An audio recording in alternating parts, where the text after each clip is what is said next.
Seth, here at Bionic Buzz, we're all about people's passion. I want to know where your passion for music came from. Was it a certain album you heard, a live performance you saw, or something that was always natural to you since a child? When I was a little kid, my mom always had records playing. She had the Beatles, she had the Stones, she had, Creedence playing. But when I grew up, my mom was actually, um, when she was born, my grandparents were a lot older. So my grandfather used to play the organ every single night after dinner when I was a little kid. And I used to spend a lot of time with them. My parents worked nights. So there was always music in the house going on. So I got a lot of the good stuff early on, which was fantastic. I love it. Your band name's got a very interesting name. How did you guys come up with it?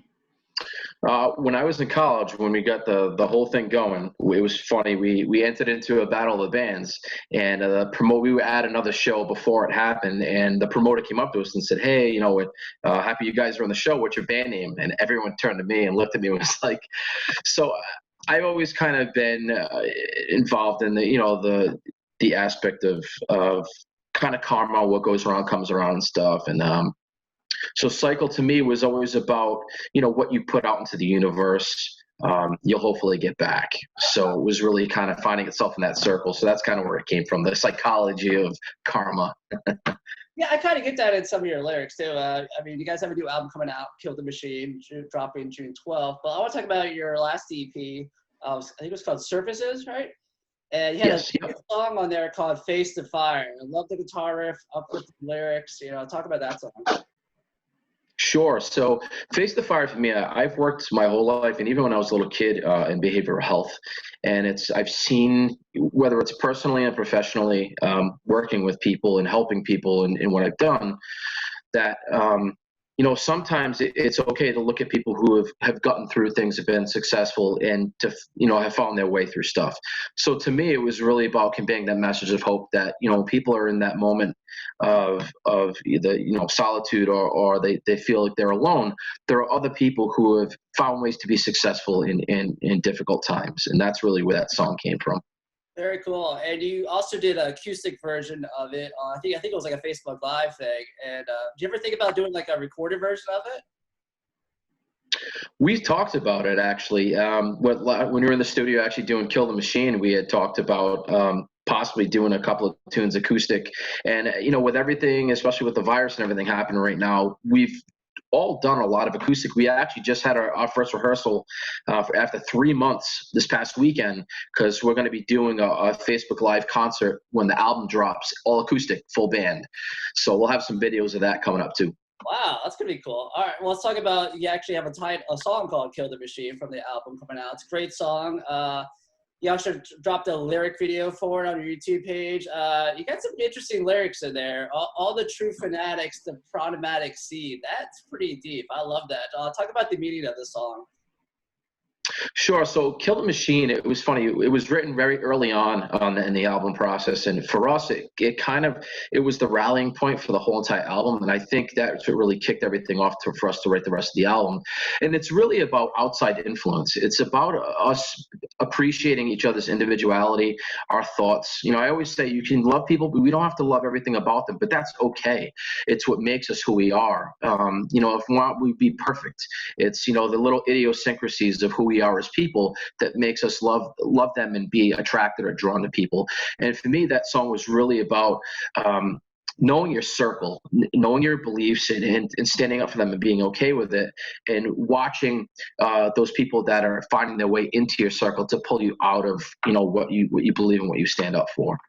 I love that. There's another single you've already pre-released, Changing Tides, another uplifting rock song. It makes it just feel good listening to. It's what we really need these days. You got lyrics, I'm never giving, I would never give up the fight, So talk about that inspiration for that song. That song, I think, with us getting, the four of us, we get in a room, the whole album is really written with us, the four of us standing around each other in a room. And that, to us, I think the music really dictated the lyrics and the way that the music made me feel when I was writing it. And I think we always want to come back to a place of hope with our music, and I think, and I hope that people got that from that message of the song, that it's okay no matter how difficult things are. we can find a way to get ourselves through, whether it's by our own or by, helping, having other people help us too. So we hope that kind of message, crossed with it. To me, what elevates a great song to a like epic song is the bridge part. If it's like really done really well, and the bridge in that song is so good. I mean, it's got this awesome like guitar riff, and then it kind of goes into this amazing guitar solo, and then the guitar riff comes back, and the drum kind of fills it in. It's so cool, man. Talk about the, I don't know. It's very complex. I'm wondering how that came together. It's interesting, and I think that the one thing I love about playing music with the guys that we have in the band is that I play guitar and I sing. My drummer is a drummer, but we're all musicians. And I mean, one of our songs off of our EP Surfaces, Long Way Down, he wrote the chorus to it. He came out from behind the drums and said, "Give me the guitar, I got an idea," and there was the chorus. So that bridge and breakdown part, he had that little kind of that drum, the kind of skip on the drums, right? And we're very lucky, Joe and I as guitar players, for having the rhythm section we have. We're very lucky because it lets us do a lot. So when they kind of locked in on that part, it really led to Joe's solo and continue on with that solo and him, because Joe's like our Van Gogh. He'll sit back and kind of let us come up with the structure of the song, and then he kind of paints over the top of it. And I remember it came so easy, but it was like one of those things we just needed that inspiration, and it came from our rhythm section, which was awesome. I love that. I definitely can't wait to witness that part live. So whenever that's going to be. So let's talk about the new record. Who produced Kill the Machine, and where was it recorded at? Sure. So we actually recorded this album with the same producer we worked with on Surfaces, Chris Paquette at No Boundary Studios. Chris had a studio in a different part of Rhode Island when we worked with him on Surfaces, and then he bought a new house and he literally rebuilt the studio from scratch. So he had a lot of new toys this time around to play with, which was fantastic. And we had he's a young cat. He's like 26 years old. He was in a touring band called the Trophy Wives, and he's a brilliant person. He's very easy to work with, and he gets it. He understands where we came from musically and our influences, but he also understands what's new and what's hip and what people want to hear in their ears. So we kind of had both worlds going really well, and Chris is just an amazing fifth member for us. Very excited that we got to work with him again. Awesome. I know everything's kind of up in the air right now. Is there anything possible to do music videos, or anything like that? Yeah, we have our third single, which we're very excited about. That's going to drop right before the album. So this Friday, June 5th, our third single called Last Chance for the Saints comes out, and we'll have a video. We'll have that coming out. We're very lucky. We're actually working with an entity called the Label Group, so our album will actually be distributed by InGrooves and Universal Music Group. So that's very exciting to us. We can reach a lot more ears, and that's really what it's all about for us. So we're very blessed to have that opportunity.